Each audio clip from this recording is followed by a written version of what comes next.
volume.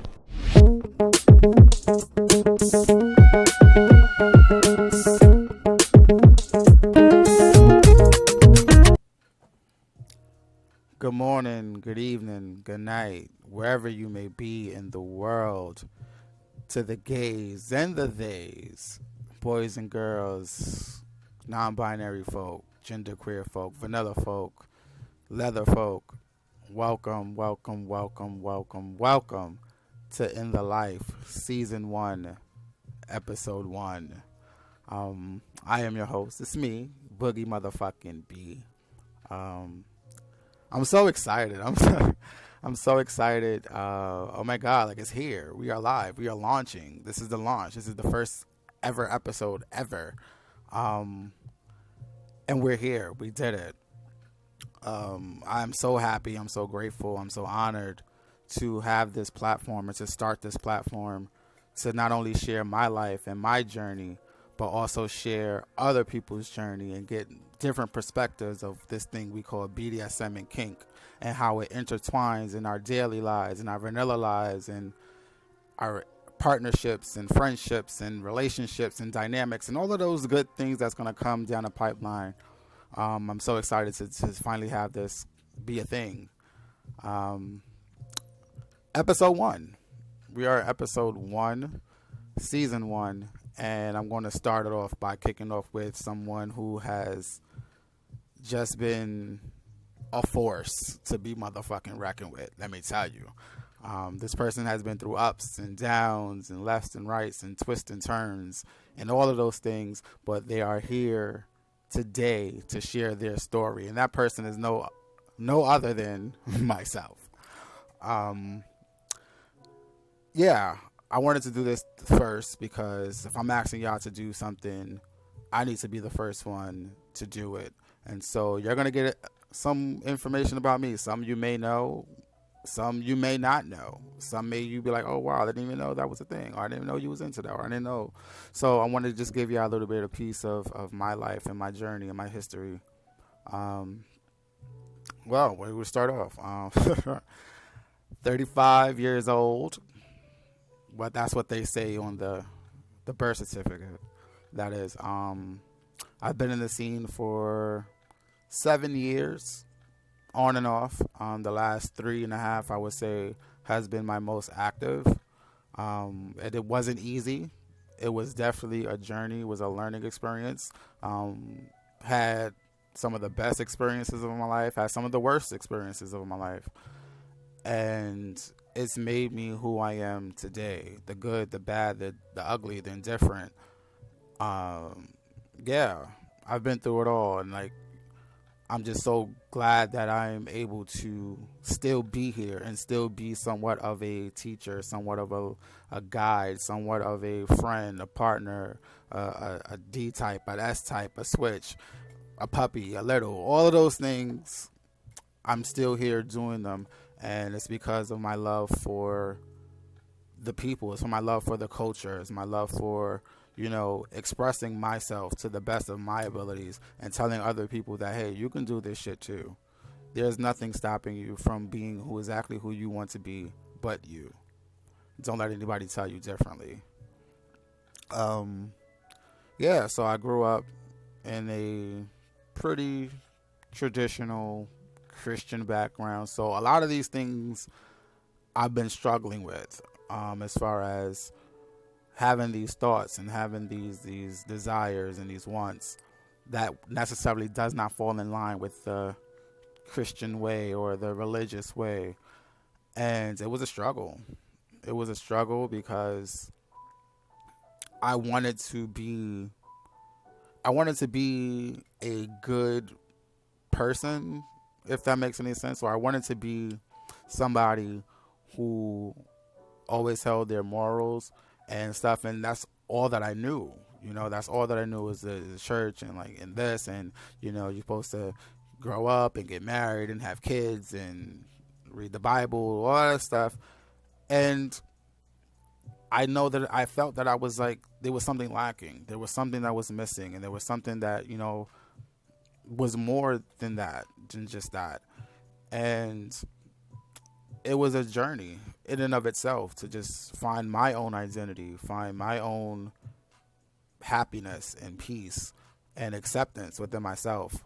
Um, just growing up thinking that, I was to like just girls and be straight and do the straight thing, but realizing that that wasn't the case, that didn't work, that didn't feel right, and I struggled with that. I suppressed a lot of things. I suppressed my sexuality. I suppressed my exploration. I suppressed my gender identity. All of that for the sake of other people, whether it be family or friends that I had at the time. And it wasn't until I would say 2018 that I really started to pursue the alternative and pursue, you know, those thoughts and to see those through. And that wasn't easy either.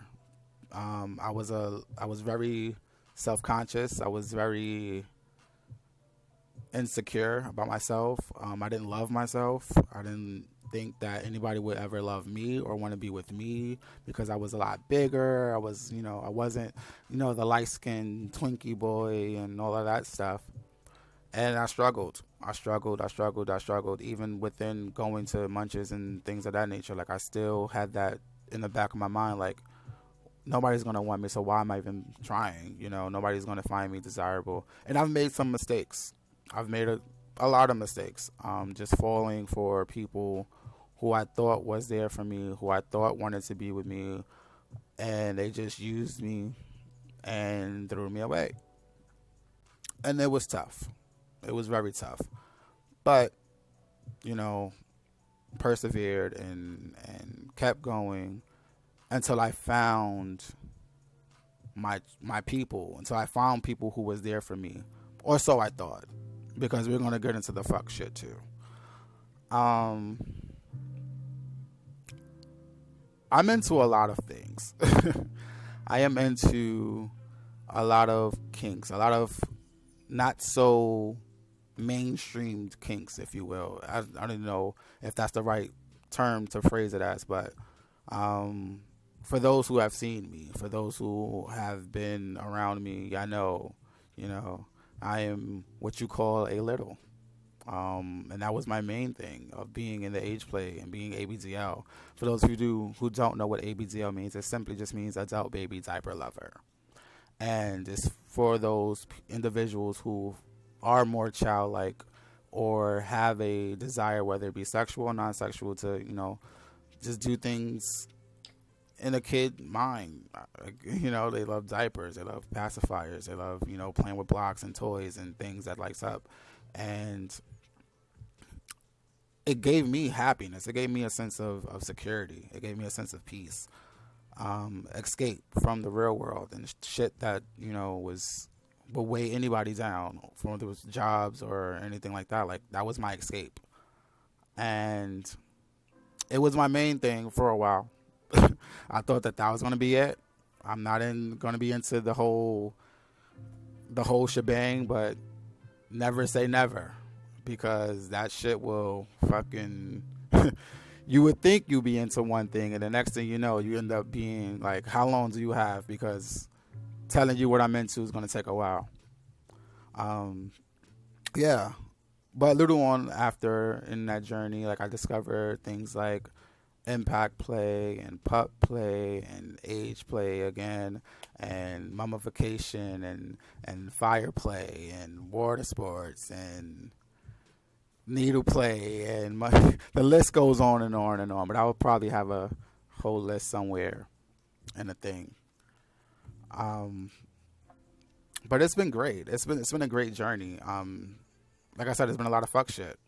There were people who I wanted to be around, and I wanted to be a part of what they was a part of, because I thought that was going to help me be a better person.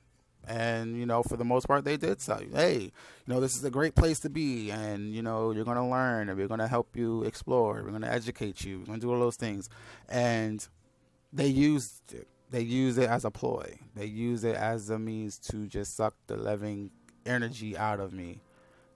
And they ultimately was like, bitch, we don't want you. Like, we don't want you a part of this. And it hurt because I was ready to quit. I was ready to quit. I was ready to give up. Like, you know what? Fuck this shit. Fuck all of it. And I didn't want to do it anymore. I was really about to quit. But I had, just friends and my partner just be like, why? Why stop your journey? And why cut your journey short because other people are too scared to see the potential or to see you grow and to see you mature and to see you do things? Why stop? And I'm glad that I have them in my life because I probably wouldn't even be doing this if it wasn't for them. So thank y'all. Thank y'all. Thank y'all. Thank y'all. Yeah, we're going to jump into some questions because it's just me. But there were some questions that was brought in that was, if you ever saw the post and you know what it was. So I have some questions here just to help this go along because it's kind of hard when you're interviewing yourself and you're the host as well. But there is a question of sent in saying, what would you tell someone who is new or is thinking about being a part of BDSM and kink and having these thoughts?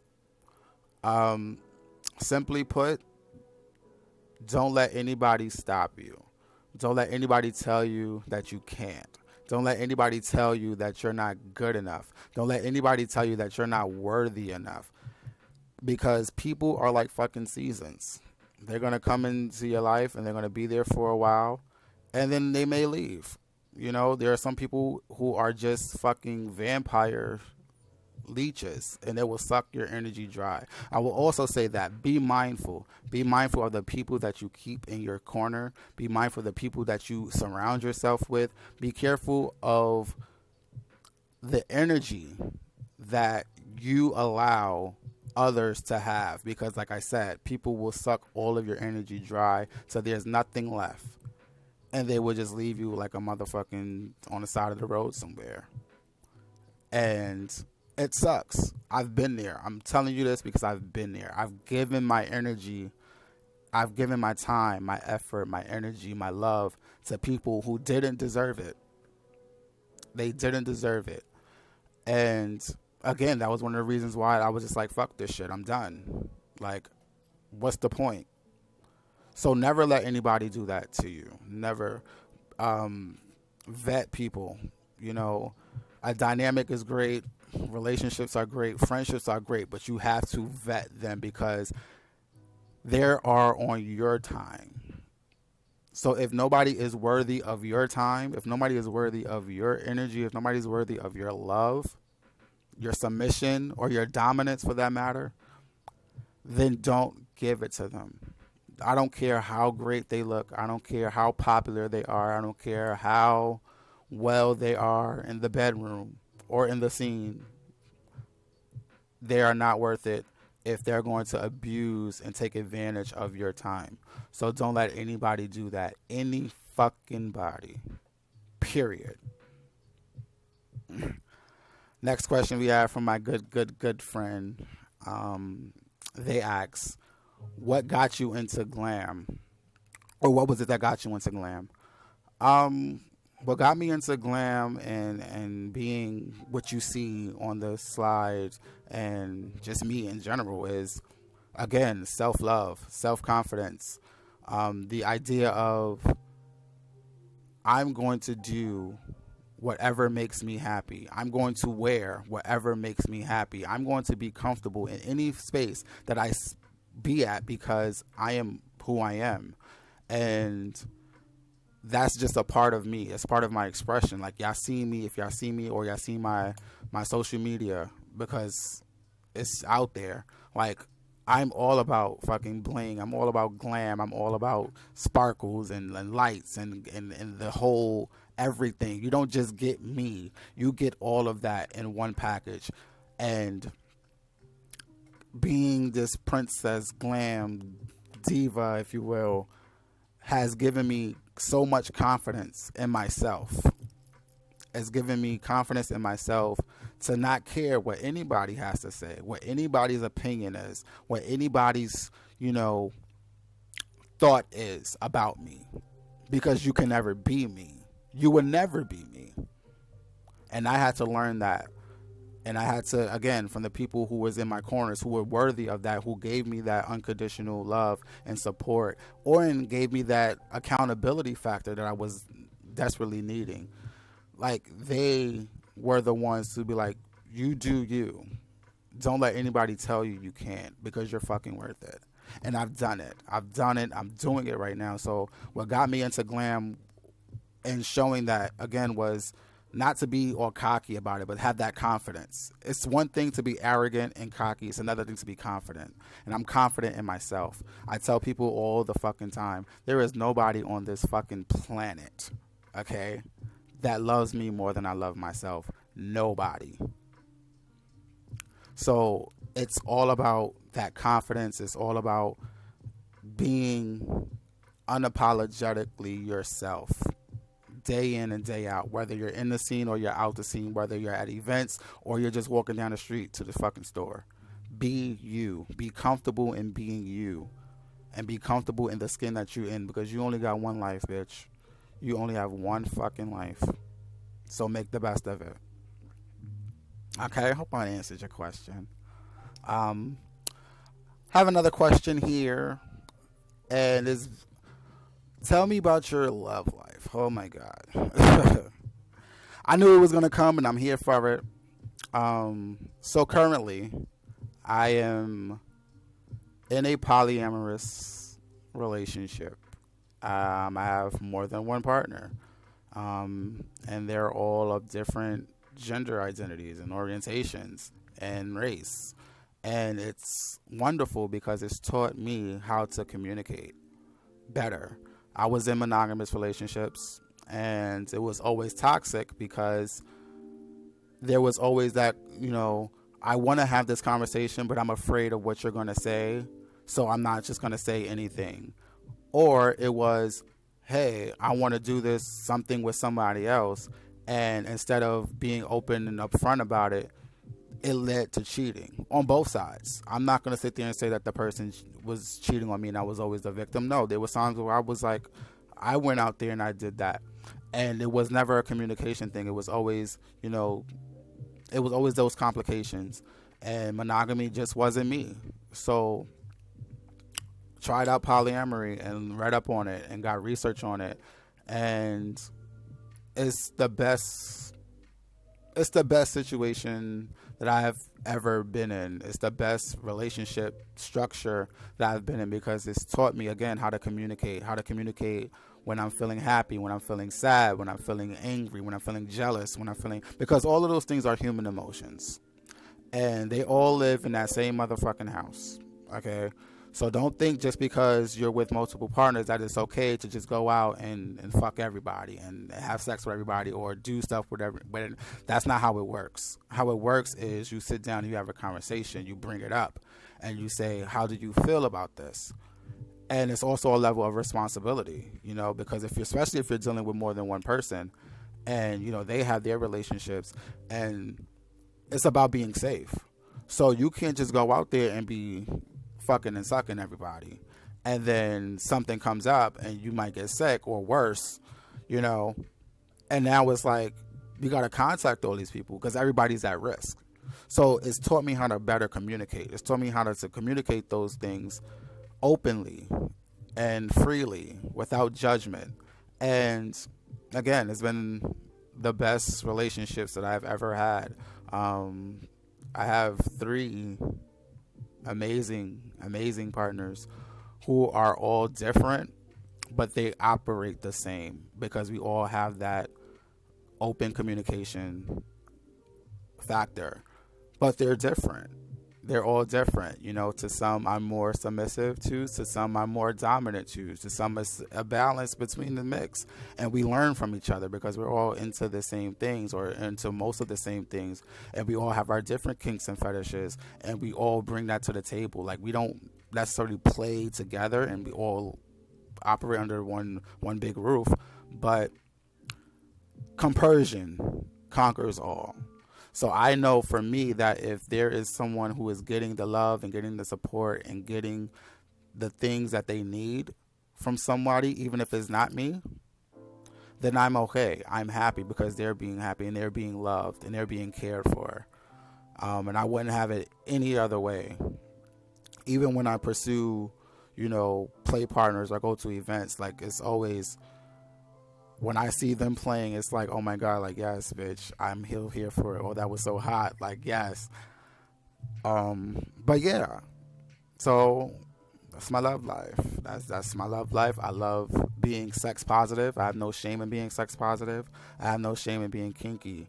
And to have that open dialogue with people who not only understands, but also is in the life, in the scene, it just makes things a lot more easier to discuss.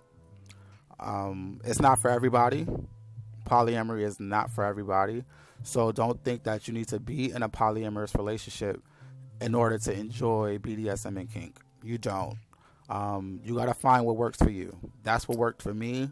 That's what works for my partners. That's what works in my dynamic with my dad and my superior and protocol and all those things. But you got to have those conversations. You got to be upfront and you got to be as clear as fucking possible when dealing with multiple people. Because again, everybody's different. Everybody has a different set of emotions. Everybody has a different set of wants and needs. And you don't have to cater to all of them. But above all else, be supportive if they go out and find or they get what they're looking for, even if it's not with you. So take that as a rule of thumb. But live your life, explore, see what it's like. Maybe it is for you. You never know until you try. So I hope that answered your question, DSI. Do you have any other questions? Let me look. Oh, this is great. This is a good one. Tell me about your experiences when dealing with different dynamics and headspaces. Okay. So, as you know, I am a little. I am also a puppy into pet play. I am also somewhat submissive. I am also somewhat dominant.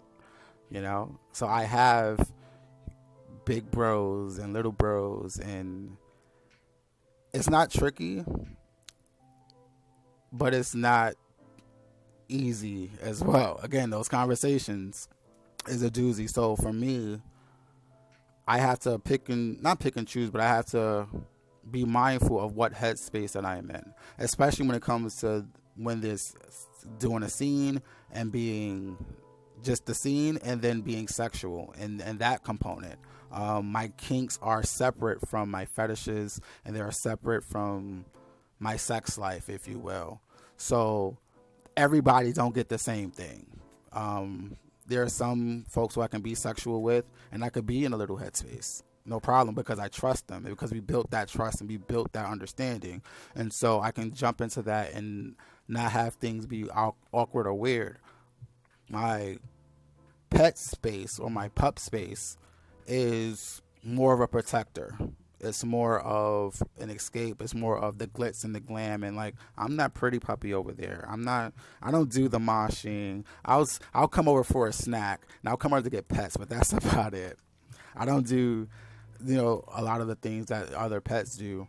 And it's totally, totally not sexual for me. Again, I'm not knocking anybody if it is, but just for me, I've had a very, very bad experience when being with someone in a pup headspace and they took advantage of everything. And so I'm trying to work my way up to not being so shameful about it and not being so guilty about it. But for now, my pup space is just an escape. It's just to be with friends. It's just to be with those people that I care about and have fun. There's no sexual contact. There's no sexual anything. The minute it goes there, that hood comes off.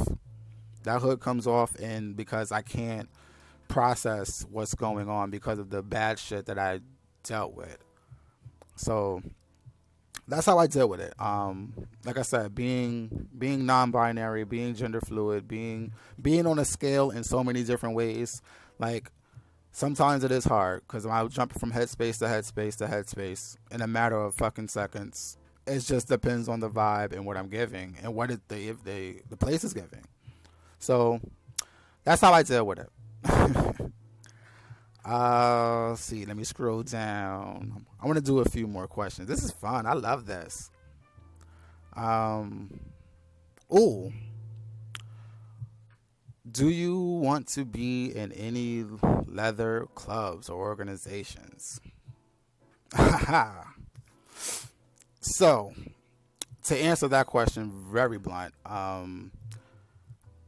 yes, I want to be more involved in the leather community. Yes, I am involved more with the leather community. I'm actually the president of Leather Boys of Color, which was an organization and a group that was formed by one of my good friends and mentors and over just that guy, I can't get enough of him. But yeah, Master Eli Ra of Illuminati House of Ra created both, Leather Boys of Color and Leather Girls of Color to create spaces for those who operate on the S side of the slash and on the right side of the slash, and to build community and brotherhood and sisterhood amongst themselves, so that we had the tools necessary that when we go to events and these D types come to us, like we already know who we are. We don't need you trying to force us into and mold us into something that you think is going to be great, because we already have the foundation, and it's going to get to a point like he said, like we're going to start petitioning them to petition us and not the other way around, because a lot of the times, especially when it comes to these clubs and these groups, you have these mommies, these daddies, these sirs and masters and mistresses who will sometimes take advantage of, people on the S side of the slash. Not all, don't get me wrong. There are some who are absolutely about it and are legit, but there are a lot of those who take that weakness and they take it for weakness and they just kind of just like abuse it.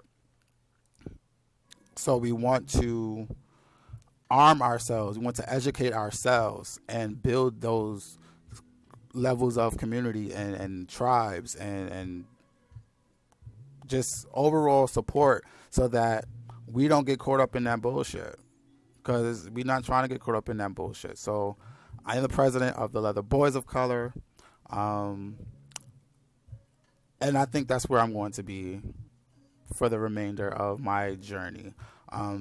There was an organization that I wanted to be a part of, but things didn't turn out the way that I wanted it to, and I was sad about that. Again, that was one of the reasons why I almost was going to quit this, because there was a lot of people in that organization who were just downright two-faced it. I'm going to keep it fucking blunt. They sat there and they said, oh, we love you and we want this and all that, but when it came down to the actual steps of going over, it turned into, oh, you think you know everything, and you're this and you're that, and you're too full of yourself, and you're not a team player, and all this other bullshit. And I was hurt. I was really fucking hurt by it. And I was like, well, fuck that. I even tried again. And while the second time around it was on my terms, it was still that animosity. It was still that, yeah, you're on this journey with us, but we're not going to talk to you. We're not going to acknowledge. We're not going to speak to you. And on that time, I was like, well, fuck it, bitch. Keep that same fucking energy, because I'm not here to make friends. I'm not here to do any of that thing. You already showed me who you are. So the people who I continue to talk to and continue to fuck with, like, I was talking to them, no problem. But it was some who they know, I don't fuck with you. I'm not going to fuck with you, because I see the person that you are. And I was like, I don't want no parts of it. And after a while, I just had to realize, hey, that place ain't for me. That is not what was in my path. And so I had to go another way. And I don't hold no regrets about it. I don't feel bad about it, because now I'm in a position to where I'm doing bigger and better things without them sucking the energy out of me. I'm surrounded around people who are going to pour into me when I get tired, when I get zapped out. They're going to pour into me, and in turn, I'm just going to pour back out into them, into others. So I'm in a good place right now. Um, the leather community is great. There's a lot of great people in it, but there's a lot of fucking toxic people in it as well. And when someone shows you who they really are the first time, bitch, you better motherfucking believe them, because they're not going to change. So you just got to deal with it, and you just got to navigate and find and just navigate those gray areas. You know, people will be nice to you one minute and they'll turn on you the next. And that's just in life, not even just in like the BDSM and leather world. That's just in life, period. So hope that answered your question. Yes, I am a part of the leather culture. I am a title holder. Well, I was a title holder. So I did all of those things. And right now I just see myself focusing on Leather Boys of Color, focusing on Pegasus, which is another up-and-coming group organization that is mainly geared towards the trans and the non-binary and the gender non-conforming community, to say, hey, we see you, you're welcome, you're valid, you're all of those things. And the same messages that goes across everything that I'm a part of is to be yourself, and don't let anybody tell you that you can't or that you're not or anything, because bitch, fuck them. Okay, you do you. And so I try to stay around people like that and organizations like that. While the next question is popping up, I want to take some time to acknowledge some people in my life now who has been so good to the princess. But I want to thank, Felix of FM Leather for just being one of those creators and those makers of leather to really embrace me and to get my style and to, put my patch on and to show me different like types of leather vests and got to try on some things. I got to, pick his brain. I finally got to see him here and not at an event like an IML or MAL or something. So that was pretty cool too. I want to thank the people at PNC Creations. That white hood that you see me in, that was a one of a kind concept that was in my brain. And for Craig and for him to just take that artistic thought and make it reality, I couldn't be happier. That hood, it means so much to me. It's got me through so many different achievements and accomplishments that are attached to it, and I will never, ever, ever be grateful enough to PNC Creations. I love y'all down. Kip from K-Straps. A lot of my early ensembles have been from Kip, and Kip has been one of those people in New York City who has been making fetish gear for a while now, and it was catering more so towards the bear community and those who were bigger, because they want to feel sexy too.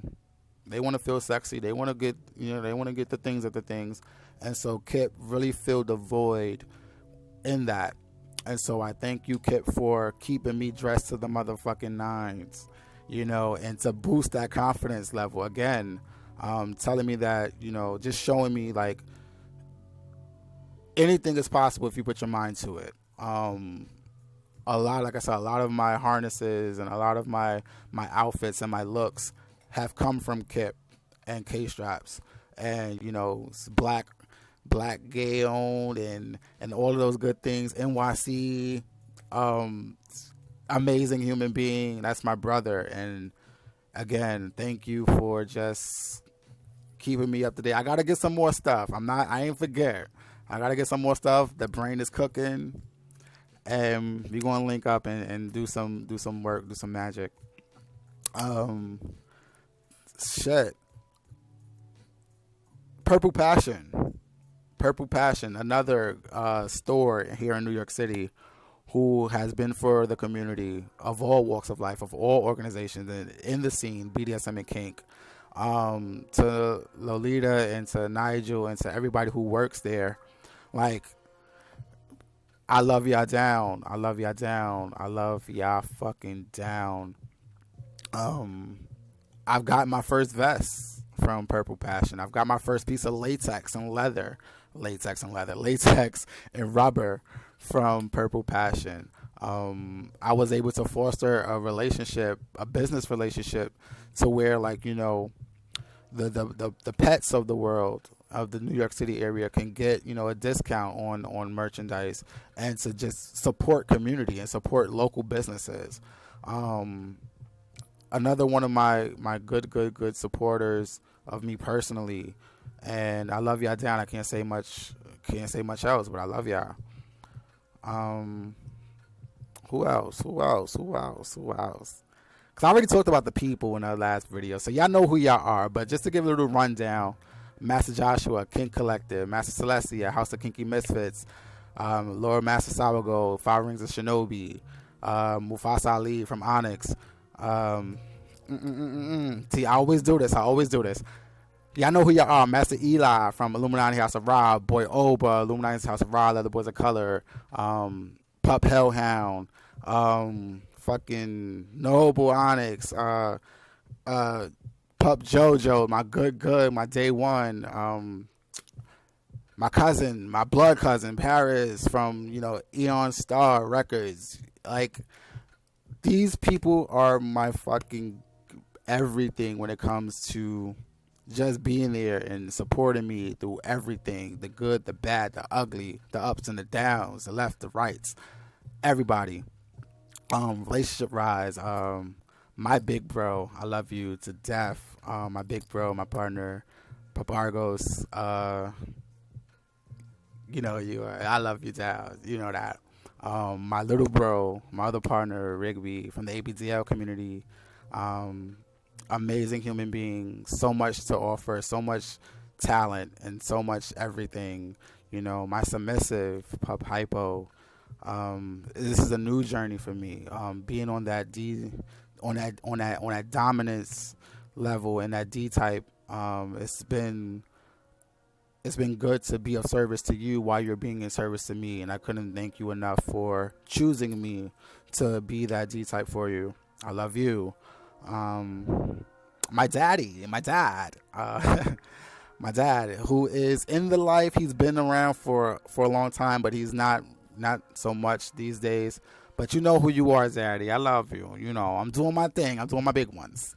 My mom, Trinity, my fucking big sis, Ariel, the Little Scouts, the fucking ABTL, the NYC ABTL group, the Pups in Connecticut, Starlight, girl, I could go on and on. Hudson Valley, Pup Dagger, Northeast Pet of 2024, Pup Size, not Pup Size, Handler Size, Northeast Handler, Raptor from fucking East River Pack, Brat Pack, Chipper, and Rexy, and Delight, and Lucky, and Coco. Like, everybody, I'm sorry if I didn't get to your name, but y'all know who y'all are. I fucking love y'all down. I couldn't be where I'm at today if it wasn't for y'all in some way or somewhat, in some form. Jersey City, the Jersey people, I love y'all. Didn't forget about y'all, but everybody who's just been supporting me and sticking by me and holding me accountable, keeping those 5 elements of leather intact. If you don't know about it, you better read a book about it. But I'm just so grateful. I'm just so humble. And stay humble. If I can leave y'all with anything, stay humble. Stay humble. Stay humble. Stay humble. Don't let this get to your head. People tell, oh, you're just getting to your head. You gotta. No, baby. This is confidence. But I wouldn't be where I'm at today if it wasn't for those people that I mentioned. If it wasn't for those groups that I've mentioned. If it wasn't for those organizations, even the bad ones, even the people that were assholes and mean and toxic. I thank y'all too, because y'all gave me an idea of who I don't want to be around. Y'all gave me more of an insight of, okay, I'm going to be over here, you're going to be over here, and we can coexist, but I don't have to fuck with you to be great. I don't have to be under you to do the things that I want to do, bitch, because I'm proving it right here, right now, that I'm doing anything and everything that I put my mind to. So I thank everybody, the haters, the muggles, the fucking vanilla folk, the kinksters of all walks of life. Utopia Rising, I love y'all. I'm sorry. I got to Utopia Rising and Never Surrender. I'm babbling right now because there's so many people who I want to thank. There's so many people who's been so supportive of me that I can't thank them enough. We about to wrap this up. If y'all have any more questions, if y'all have any more concerns, or if y'all have any more feedback, please don't hesitate to hit me up. Here are my social media connections, if you will. Be on the lookout for episode 2. It's going to drop really, really shortly as soon as I edit this up and I find people, but like contact the people who wants to be on the show. And this will be more like formulaic. This was me, so I get to do whatever the fuck I want to do. It's me. It's my show. I'm the host. I'm the guest on this episode.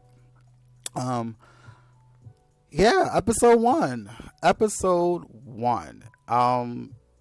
I'm again just so excited to just put this out here. I love each and every one of y'all. I love the supporters. I love the haters. I love the doubters. I love the backers. I love the culture.